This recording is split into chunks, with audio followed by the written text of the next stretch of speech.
Beritakanlah firman, siap sedialah baik atau tidak baik waktunya. Shalom, puji Tuhan, berkat dan kemurahan Tuhan saja boleh menghantar kita, boleh ada lagi di hari ini dalam perenungan firman Tuhan. Mendengar, merenungkan firman itu satu yang sangat penting karena kita tahu bahwa firman Tuhan itu bermanfaat bagi pertumbuhan iman ataupun rohani kita.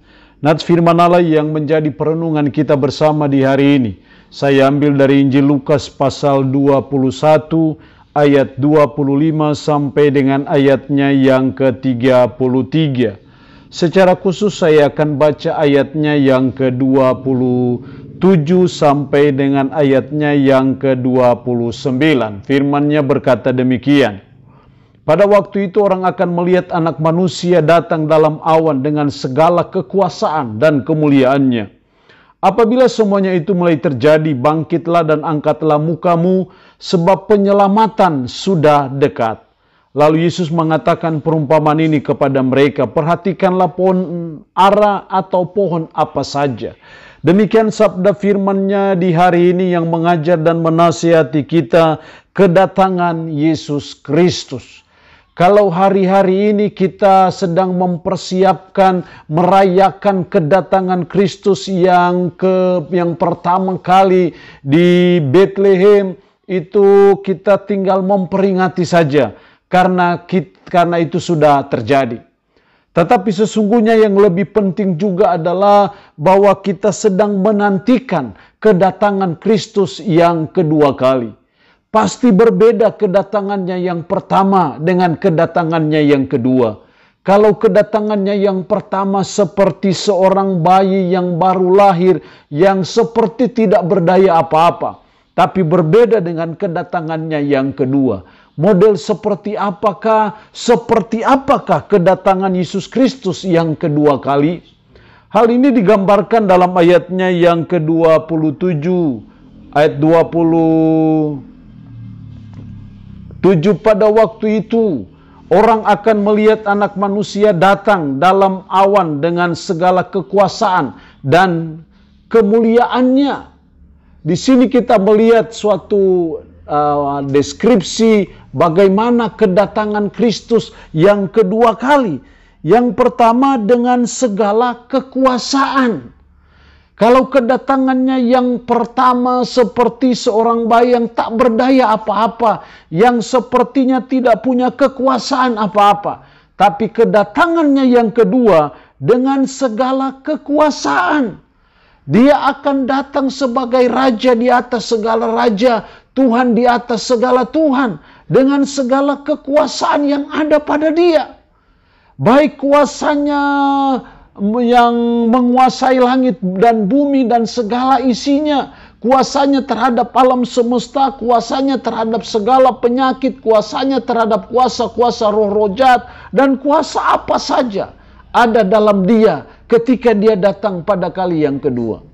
Karena itu tidaklah percuma dan tidaklah sia-sia bila sebagai umat, sebagai orang percaya, kita sungguh-sungguh percaya, kita sungguh-sungguh beriman kepadanya, dan kita mempertaruhkan jiwa dan raga kita kepada dia, karena dia datang pada kali yang kedua dengan segala kekuasaan.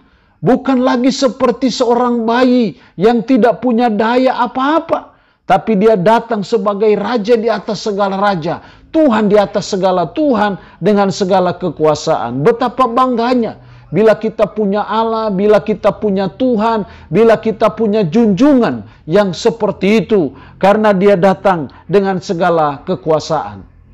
Yang kedua, kedatangannya yang kedua bukan hanya dengan segala kekuasaan. Masih dalam ayat 27, pada waktu itu orang akan melihat Anak Manusia datang dalam awan dengan segala kekuasaan dan kemuliaannya. Dan dengan segala kemuliaannya. Kalau kedatangannya yang pertama lahir di kandang yang hina, kandang yang kotor. Tapi kedatangannya yang kedua dengan segala kemuliaan yang tidak ada taranya, yang tidak ada duanya untuk menyambut kita sebagai umat, sebagai saleh-salehnya. Jadi kalau dia datang dengan segala kemuliaan, mari sebagai umat, sebagai orang percaya, kita merayakan kedatangannya yang pertama, tapi juga menantikan kedatangannya yang kedua, kita belajar juga untuk mempersembahkan segala kemuliaan itu bagi Tuhan. Sehingga kita terus belajar dalam hidup ini, supaya kita selalu punya kerinduan untuk hidup bagi kemuliaan Dia. Supaya kita bekerja untuk kemuliaan Tuhan, kita melayani untuk kemuliaan Tuhan, kita berbisnis untuk kemuliaan Tuhan, kita menunaikan tugas kita, tanggung jawab kita, semuanya itu hanya untuk kemuliaan bagi Dia, karena hanya Dialah yang patut dan layak menerima segala kemuliaan itu. Jadi kedatangan Kristus yang kedua sangat berbeda dengan kedatangannya yang pertama. Kedatangannya yang kedua diiringi, disertai dengan segala kemuliaan. Karena itu tidak apa-apa kalau selama ini orang lain menghina kita. Tidak apa-apa kalau selama ini orang mendiskreditkan kita. Tidak apa-apa kalau selama ini orang mencaci maki kita. Tidak apa-apa. Tapi ingat, ada waktu dan ada saat ketika Dia datang dengan segala kemuliaannya, mengangkat kita sebagai sale-salenya dan memberikan hukuman kepada orang-orang yang selama ini menghina Dia.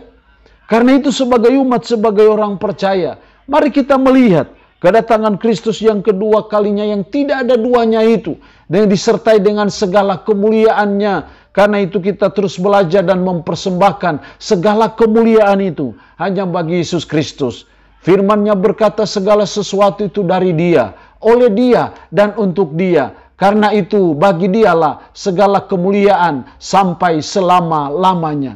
Jadi kita terus mempersembahkan segala kemuliaan itu hanya bagi Kristus, karena hanya Kristuslah yang patut, yang layak, yang pantas menerima segala kemuliaan.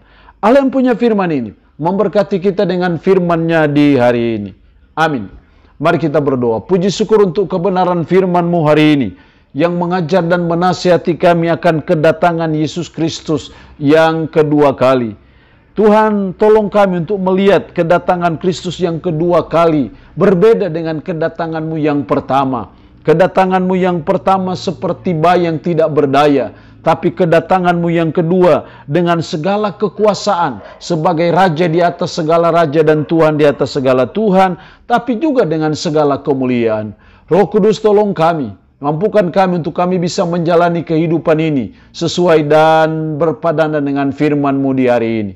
Hamba mohon berkat bagi umat-Mu yang mendengarkan renungan harian di hari ini. Yang sakit hamba berdoa dalam nama Yesus, Tuhan lawat, Tuhan jamah, Tuhan sembuhkan dari sakit penyakit yang diderita. Terpuji-pujilah nama-Mu Tuhan. Dalam nama Tuhan Yesus Kristus kami berdoa. Amin. Shalom. Tuhan Yesus memberkati kita dengan firman-Nya di hari ini.